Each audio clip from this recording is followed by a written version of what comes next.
انا بدعي ربنا كتير جدا لكن دعائي ما بيستجابش. في اسباب كتيره جدا لعدم استجابه الدعاء، تعال اقولها لك وانت بقى شوف انت انهي سبب منهم. ايه ده؟ هو لازم يكون في سبب؟ ما يمكن ربنا اصلا مش عايز يستجاب لي من غير سبب. ربنا سبحانه وتعالى قال في القران ادعوني استجب لكم، واحنا دايما في حاجه لربنا. شوف كم مره كان هتحصل لك حاجه وحشه وما حصلتش بقدره ربنا، وشوف كم مره كنت في مشكله وما كانش ليها اي حل واتحلت من عند ربنا. الاسباب اللي تخلي دعائك ما يستجابش بتحقيق الحاجه اللي انت عايزها، وركز ان انا قلت بتحقيق الحاجه اللي انت عايزها، لان اللي بيدعي ربنا دايما كسبان كسبان. ليه كسبان كسبان؟ لان الدعاء يرفع البلاء. الاقدار المؤلمه تبقى نازله عليك كبيره وقويه جدا، ولكن من كتر ادعيتك لربنا سبحانه وتعالى يفضل القدر المؤلم ده يخف يخف يخف خالص لحد ما ينزل عليك يعني حاجه لا تذكر اصلا، او ما ينزلش عليك من كتر ادعيتك. فانت مع الدعاء ما بتخسرش، لان كمان الدعاء عباده. انا بدعي ربنا كتير وما بيستجابش ليا، انا مش هدعي تاني. اوعى تقول انا مش هدعي ربنا تاني،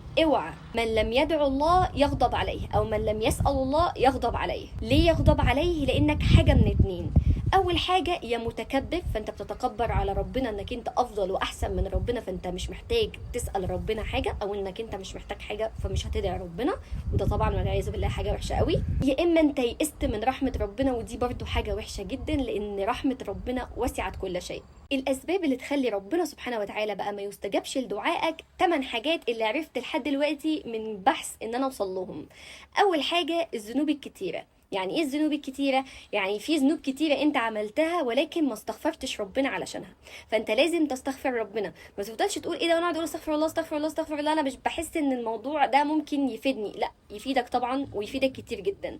انت لما بتفضل تقول استغفر الله استغفر الله استغفر الله، ونيتك استغفارك على كل الذنوب اللي انت عملتها في حياتك، فربنا سبحانه وتعالى يغفر ليك باذن الله.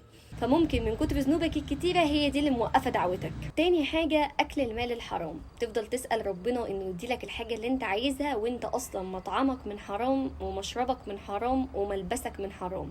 تالت حاجة اللي بيدعي ربنا بمعصية، يعني مثلا يا رب وفقني في السرقة الحلوة دي، يعني مثلا يا رب وفقني ان انا ادخل البيت ده مثلا واسرقه، يعني هيوفقك ازاي حضرتك؟ انت بتدعي ربنا بمعصية؟ نعم. او تدعي مثلا ربنا يا رب وفقني ان انا اعرف اجيب رقم البنت دي عشان اكلمها في التليفون واتصاحب عليها، مثلا ربنا هيوفقك في حاجة زي كده مثلا؟ اكيد لا.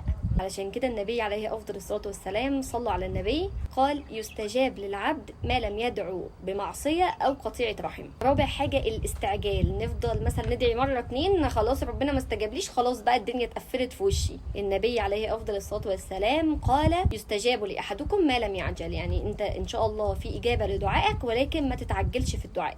خامس حاجة بقى الظلم، انك انت تكون ظلمت حد، مثلا خدت حاجة من حد مش حقك، مثلا اتكلمت على حد وحش وشتمته مثلا وهزقته وعملت حوار مثلا وهو طلع مظلوم في الاخر.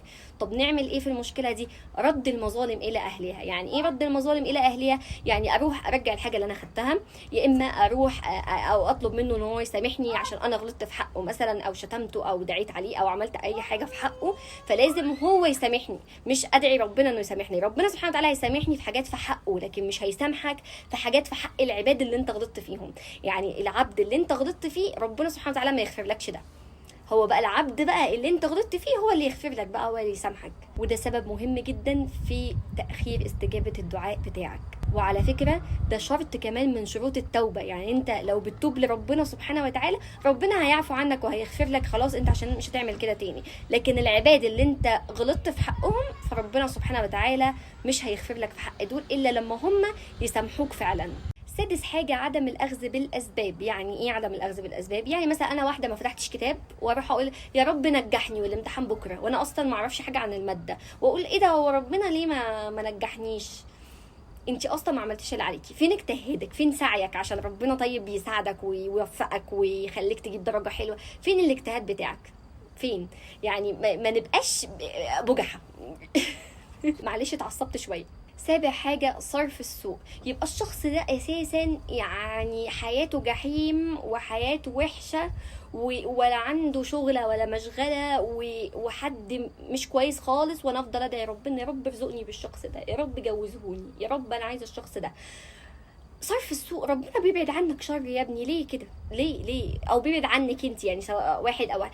ليه نفضل اصل ربنا ما وفقنيش ان انا اتجوز فلان، او ربنا ما وفقنيش ان انا اتجوز فلان، هي فلانه دي ربنا بيصرف عنك سوء، تفضل انت تتحايل والله يعلم وانت لا تعلم. يعني سيب بقى ده على ربنا سبحانه وتعالى. عايز كليه معينه ما جاتلكش الكليه دي، جاتلك كليه تانية، ربنا يوفقك فيها، خلاص طالما جاتلك ان شاء الله ربنا هيوفقك فيها. لا يكلف الله نفسا الا وسعها، فخلاص بقى يتوفق، حاول تأقلم نفسك وحاول تتوفق في الحاجه دي اللي ربنا اختارها لك. دايما اقول ان اختيارات ربنا سبحانه وتعالى افضل بكتير من اختياراتنا احنا، او من الحاجات اللي احنا بنبقى مصممين عليها وعايزينها. هي اصلا فعلا بتبقى في الاخر اذى، وبنعرف ده بعدين بالايام. تامن حاجه اكثار الدعاء. يعني ايه؟ ربنا سبحانه وتعالى يسمع صوتك بقى، تفضل تدعي ربنا يسمع صوتك. ده بجد من اجمل الحاجات اللي انت بتتواصل بيها مع ربنا. تقعد كده في مكان هادي كده وريسي وتفضل تدعي ربنا سبحانه وتعالى، وربنا يرزقنا ان شاء الله زيارة البيت الحرام وندعي كلنا باللي نفسنا فيه. بس بجد اقعد في اي مكان، اتجه كده للقبلة وافضل ادعي ربنا سبحانه وتعالى بالحاجات اللي انت نفسك فيها ونفسك تحققها.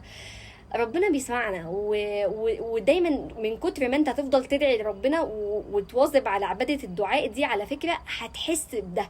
انت هتحس ان ربنا فعلا سمعك، مش تأدية واجب، انت ما بتعملش تأدية واجب. ومش بس ان ربنا سبحانه وتعالى يسمع صوتك، لا ده انت بتدخل اهو بتفضل تدور على ادعية تفضل تدعيها، وبتفضل تدور على مثلا اسم من اسماء الله الحسنى تعرف معناه فتدعي ربنا بيه لحد ما تتعرف على ربنا. هو ربنا مش محتاج دعائك انت، ولكن محتاجك تتعرف عليه علشان نفسك، انت اللي هتنفع نفسك بده مش ربنا. من كتر ما تبحث في اسماء الله الحسنى تعرف قد ايه قدرة ربنا سبحانه وتعالى وصفات ربنا سبحانه وتعالى. وبس كده، سبحانك اللهم وبحمدك، اشهد ان لا اله الا انت، استغفرك واتوب اليك.